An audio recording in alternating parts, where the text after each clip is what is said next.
The morning air over London carried a strange kind of silence, the kind that follows endings. Outside Kensington Palace, crowds gathered as if history itself was pausing to breathe.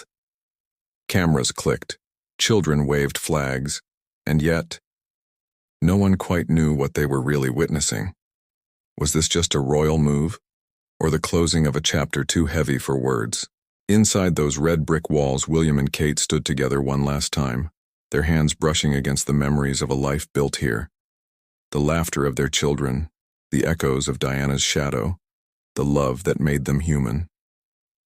As they stepped into that waiting car, few realized Windsor wasn't just a new home, it was the key to a secret long kept behind royal doors. If this moment already sends a shiver down your spine, you're in the right place. Hit like if you believe every royal story hides a heartbeat beneath the crown, and subscribe for more untold truths, emotional insights, and royal revelations that history books never dared to whisper. Now, let's step behind the palace gates together and uncover the secret behind Windsor. The dawn broke gently over Kensington, the kind of pale gold light that seems to soften even the sharp edges of London as skyline.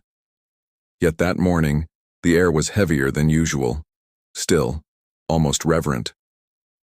For those gathered outside Kensington Palace, it wasn't just another royal sighting. It was the end of an era. No trumpets, no red carpets, just quiet footsteps, the hum of engines in the distance, and a strange sense that something, or someone, was leaving behind more than a home. From early hours, people lined the palace gates. Some brought flowers, others small Union flags. A few stood in silence, clutching photos from years past, William and Kate on their wedding day, little George's first wave to the world from those same steps, Charlotte smiling shyly beside her mother. Each image told a story. Each face in the crowd held a memory. And yet, beneath the nostalgia, there was a quiet tension, because no one really knew why they were leaving. Rumors had rippled through the tabloids for months, that Windsor was closer to family, better for the children, a change of pace. But those who knew the rhythm of royal life sensed something deeper, something unsaid. Inside the palace, the echoes of the past clung to every corridor. Boxes filled the once gleaming hallways. Frames wrapped in soft cloth waited to be moved. The grand staircase, once alive with the laughter of children sliding down the banister, now stood silent. Even the faint scent of roses from the palace garden seemed to linger as if unwilling to fade. William moved slowly through the drawing room, his eyes tracing the familiar walls that had watched his family grow. On a nearby table sat a single photo, Diana smiling. He paused there, his hand hovering above it. To outsiders, this was a royal transition. To him, it was a farewell to his mother's memory, etched within those palace walls. Kate entered quietly. Her voice, barely above a whisper, carried the kind of strength that only comes from holding back tears. "Everything's ready," she said, though her tone betrayed her heart. He nodded, but his silence said more than words ever could. The palace staff moved carefully around them, respectful, aware. These were not just royal possessions being packed. These were fragments of history. The nursery toys, the garden photographs, the piano where the children first learned to play Twinkle, Twinkle. For years, Kensington had been their haven, a bridge between duty and home, between the golden cage of royal expectation and the real life they tried so hard to build. Behind those walls, they had celebrated birthdays, shed tears, and tried, in their own way, to live like any other family. But change has its own timing. And this time it had come quietly, wrapped in a mystery even the public couldn't quite name. As the morning deepened, clouds began to gather. Outside, a young woman near the gates whispered, "It feels like something's ending." Her friend nodded, "Or maybe something's beginning." The palace doors opened at last. The sound of cameras clicking filled the air like rainfall. And there they were, William and Kate, stepping out together, hand in hand. Not the rehearsed wave of a royal event, but something gentler, more human. William's eyes met the crowd, then the windows above. Perhaps one last look at the place where his children took their first steps, where laughter once filled the air. Kate smiled softly, her composure steady, but her eyes glimmering with emotion. The crowd, unsure whether to cheer or cry, simply watched in silence. Even the press, usually relentless, seemed to hesitate, as if realizing that no headline could capture the weight of that moment. Somewhere, a child's voice called out, "We love you, Princess Kate." She turned slightly, smiled through the mist, and mouthed, "Thank you." A subtle moment, fleeting, yet it rippled through the crowd like a small wave of warmth. Because for all the grandeur of royalty, this shared humanity was what made them beloved. Then came the sound, the unmistakable growl of engines. The royal car waited at the gates, sleek and black against the gray sky. As they walked toward it, raindrops began to fall, light at first, then steadier, like tears from heaven. Kate paused at the steps, taking one last look back at the palace facade. To the world, it was just bricks and history. To her, it was home, the place where she became a wife, a mother, and perhaps, more quietly, the woman the world came to know as the heart of the modern monarchy. William placed a gentle hand on her back. No words were needed. Together, they stepped forward. As the gates opened, the crowd erupted into a low murmur, part applause, part farewell. Some waved flags, others simply bowed their heads. The car rolled forward, slow, deliberate, almost ceremonial. The palace loomed behind them, timeless, regal, but suddenly emptier. And for those who stood watching, the realization settled in. They weren't just witnessing a move. They were witnessing history bend ever so slightly. Because when the Duke and Duchess of Cambridge left Kensington that day, it wasn't simply a change of residence. It was a shift in the story of the British monarchy, a turning point wrapped in emotion and silence. Somewhere deep within the palace, staff members lingered for a moment longer. One of them, an older maid who had served Diana once, whispered softly to herself, "It feels like she's with them, guiding them home." The car disappeared down the long drive, the rain shimmering on its roof like silver threads. And as the gates closed behind them, London seemed to pause, just for a breath, as if the city itself was holding back tears. The rain fell harder now, tapping gently against the iron gates of Kensington. The crowd slowly began to disperse, leaving behind wilted flowers, a few handwritten notes, and the faint echo of what had just happened. By afternoon, the palace stood quiet again, dignified, empty, and waiting. But history, as it so often does, was already moving with them toward Windsor. And somewhere between the raindrops and the rumble of the departing car, one lingering thought remained in the minds of all who witnessed it. Why Windsor? And what secret waited behind those gates? Long after the black car vanished through the palace gates, Kensington remained suspended in a strange kind of silence. The corridors that once pulsed with life now carried only the faint creak of wooden floors and the whisper of memory. Even the portraits, centuries of monarchs staring from their gilded frames, seemed to watch the emptiness with quiet disapproval. To the public, the departure of William and Kate looked graceful, even routine. Another royal relocation, another photo op. But within those walls, the story was more complicated, tangled in the private ache of legacy and the ghostly weight of history that refused to rest. It began, they said, with a letter, a single cream-colored envelope found deep in the Royal Archives months earlier, sealed in wax and marked with the crest of Diana, Princess of Wales. The discovery came by accident. A young archivist, cataloging old correspondence, noticed the envelope tucked behind a collection of personal notes. It was addressed in Diana's unmistakable handwriting, "For William, when the time is right." No one spoke of it publicly, of course, but within the palace, whispers grew. Some said the letter contained instructions, a final mother's wish about where her eldest son should raise his own children. Others believed it held truths about Windsor, the place where Diana herself once sought solace from the storm of public life. Whatever the truth, William read it, alone, and afterward, something in him changed. He began walking the palace corridors late at night, revisiting rooms he hadn't entered in years. His childhood quarters, the grand music room where his mother once danced to Elton John songs, the quiet corner near the window where she'd sit and talk to him about real life. Those who saw him said he looked thoughtful, even burdened. Not by duty, he was born to carry that, but by something more personal, something unresolved. Kate noticed it too. She'd find him standing by the nursery door, looking at their children sleeping, his face lost somewhere between love and memory. When she asked, he would only say, she wanted peace. Maybe we do too. But peace is rarely simple in a palace. Behind the scenes, discussions began. Advisors spoke in measured tones about security, proximity to family, and modern image. But in truth, this decision wasn't strategic. It was emotional. William and Kate wanted to step closer to the kind of life Diana once wished for her boys. Freer, quieter, closer to the heart of the countryside.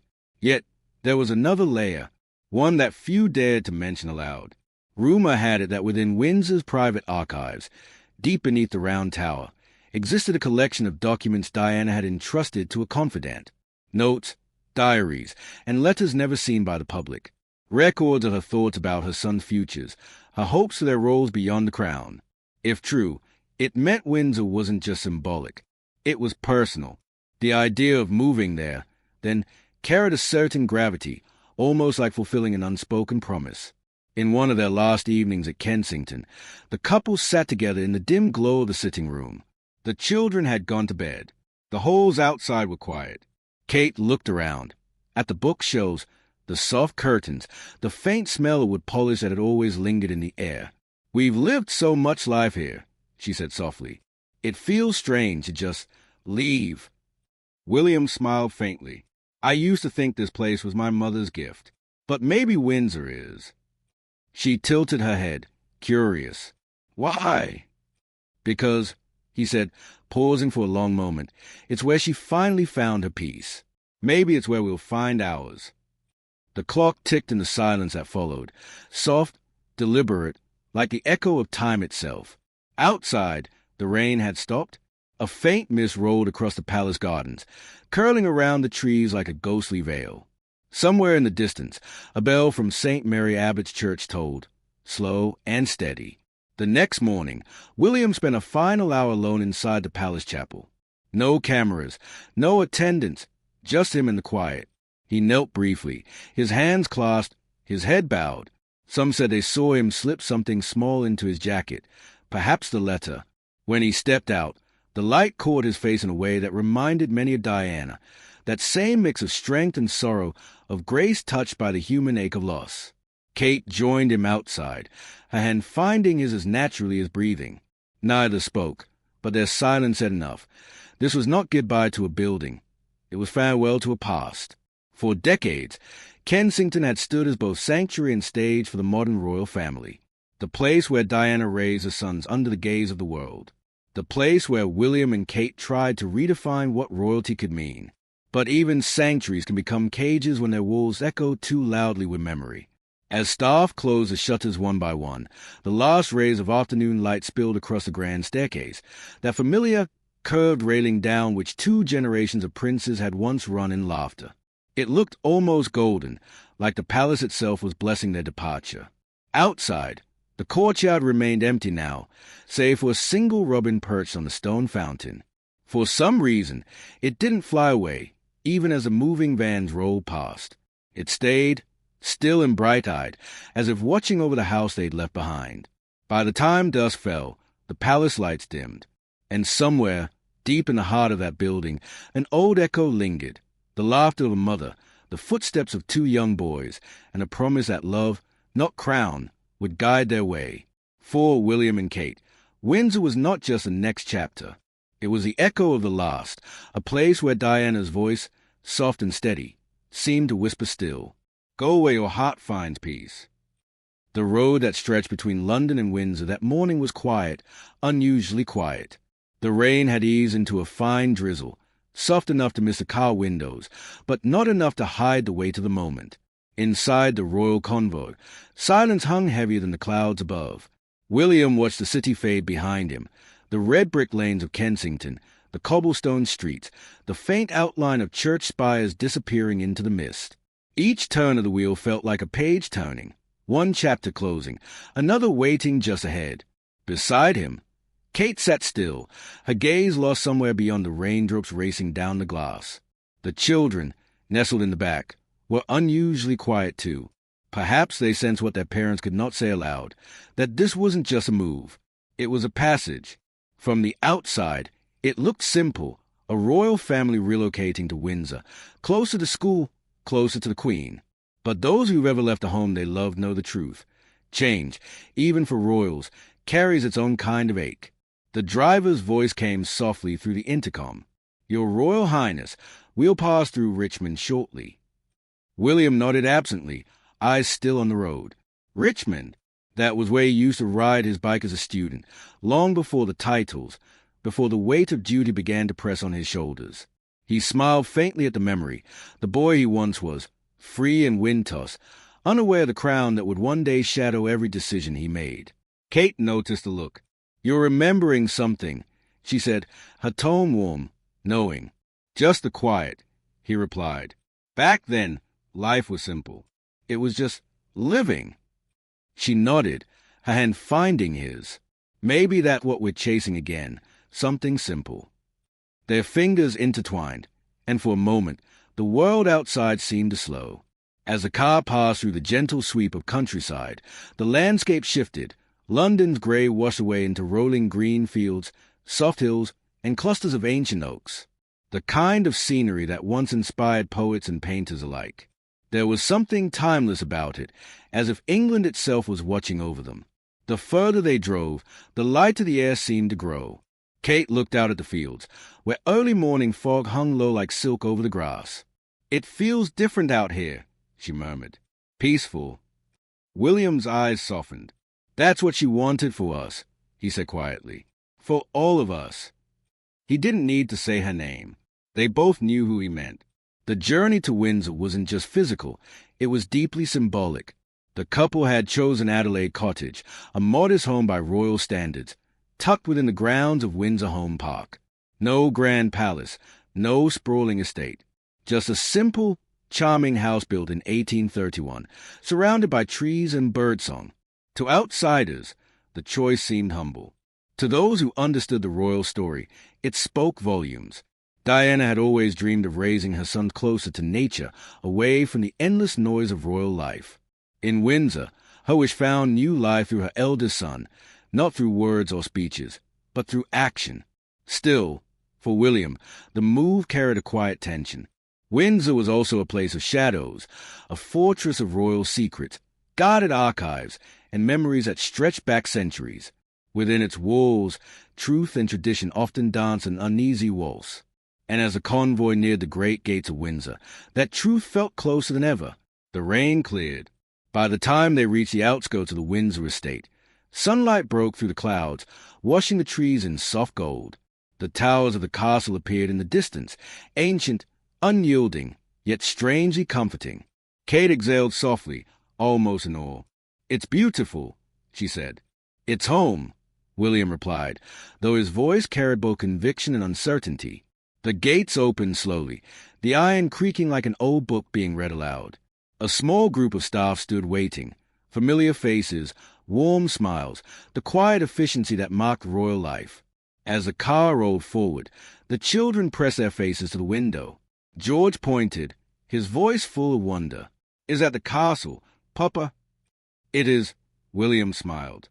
"That's Windsor Castle, your great-grandmother's home." Charlotte's eyes widened. "Does she live in the big tower?" Kate laughed softly, her hand brushing Charlotte's hair. "Not quite, sweetheart, but she can see it from her window." The innocence of their questions lightened the moment, a reminder that even within royal walls, childhood remained untouched by duty. When they arrived at Adelaide Cottage, the car came to a gentle stop. The rain had left a shimmer on the stone path, and the smell of wet earth filled the air. Birds called softly from the trees, as if welcoming them. William stepped out first, the crunch of gravel beneath his shoes sounding almost ceremonial. He looked around. The old brickwork, the ivy creeping up the sides, the way the sunlight danced on the windows. It wasn't Kensington. It wasn't grand. But it felt right. Kate joined him, her eyes scanning the house, then the surrounding parkland where deer occasionally roamed at dawn. She smiled. "It feels like we can breathe here," she said. He nodded, then turned toward the castle rising faintly in the distance. "She's here," he murmured, and again she didn't need to ask who he meant. Later that evening, after the children had gone to bed and the last box was unpacked, William stepped outside alone. The sun was sinking, bathing Windsor in orange and rose gold light. From this vantage point, he could see the spires of St. George's Chapel, the same chapel where he once stood as a boy, saying goodbye to his mother. He felt the weight of that memory, the carriage, the flowers, the quiet sob of a nation. And yet, here he was, decades later, standing in almost the same place, feeling something entirely different. Peace. Kate joined him at the doorway, her arms wrapped around herself against the evening breeze. "Penny for your thoughts," she asked gently. He turned to her, eyes soft but glistening. "I think she'd be proud," he said. "We brought her spirit home." They stood there together, the wind rustling through the trees, the bells from Windsor Castle chiming in the distance. For the first time in years, the night didn't feel heavy. It felt sacred, as if somewhere beyond the veil of time, Diana herself was smiling. And as darkness fell across Windsor, the question that lingered for so long began to shift. It wasn't why they came here. It was what they would find once they did. The first night in Windsor was quiet.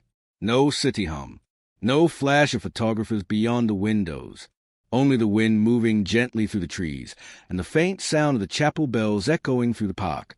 For the first time in years, William and Kate could breathe, really breathe. But peace, as they would soon discover, wasn't just found in silence. It was found in truth. Over the following weeks, life in Windsor began to settle into a calm rhythm. The children rode their bikes through the gardens. Kate often walked alone by the lakeside path, sketchbook in hand, sketching wildflowers. William spent early mornings jogging along the river, greeting estate workers by name.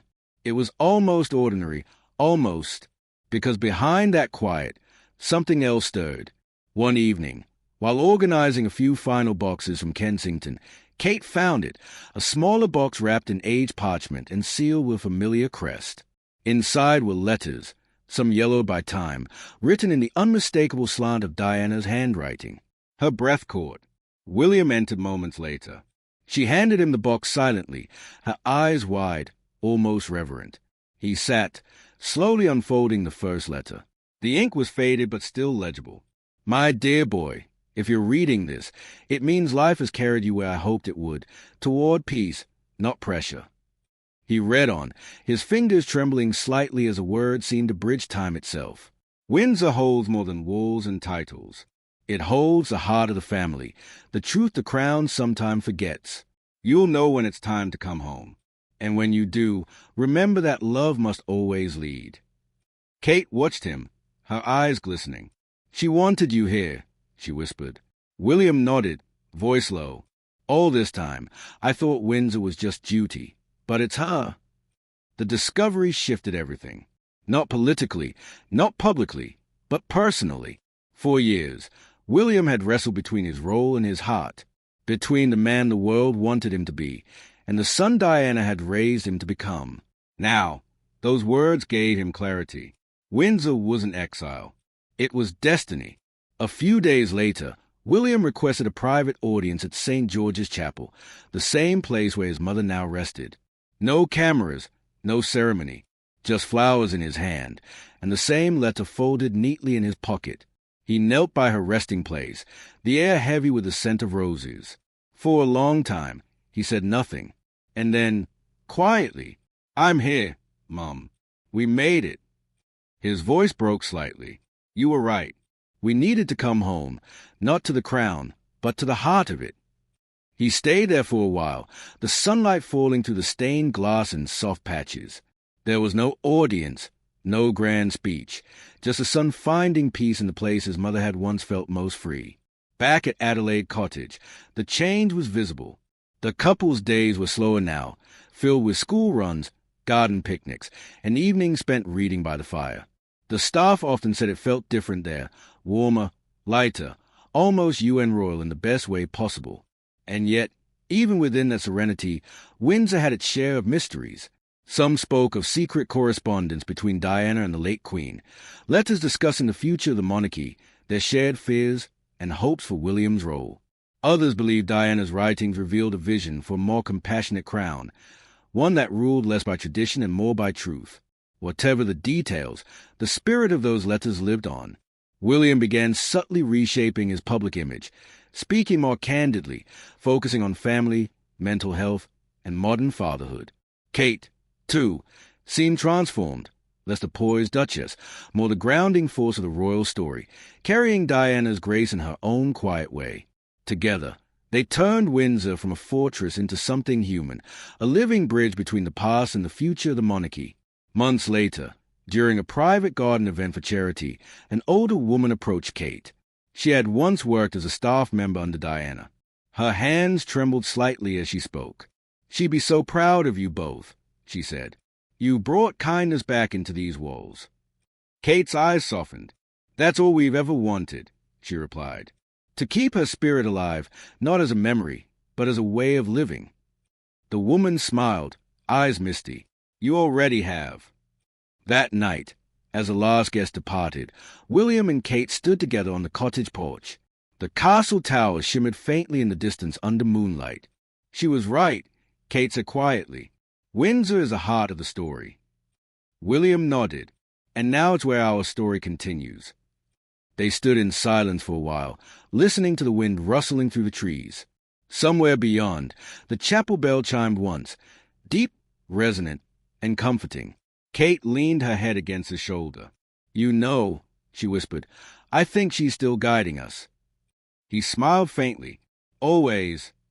And as the night deepened, a sense of peace settled over Windsor, the kind of peace that doesn't shout or sparkle, but lingers quietly in the soul. Because the truth behind Windsor wasn't about mystery or scandal.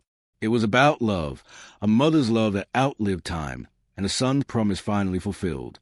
And on that quiet night, beneath the same stars his mother once gazed upon, Prince William finally understood. He hadn't left Kensington behind. He'd simply come home. Some stories aren't written in history books. They are written in hearts. The move to Windsor wasn't just a change of address. It was a closing of one chapter and the quiet beginning of another, one rooted in love, legacy, and the promise of peace. If this story touched you, don't forget to like this video. It tells us these human stories matter as much as the headlines. Subscribe to stay with us as we uncover more royal truths, unseen letters, and the moments that make even the most powerful families feel human. And remember, behind every crown, there's a heartbeat. Behind Windsor, there was hers.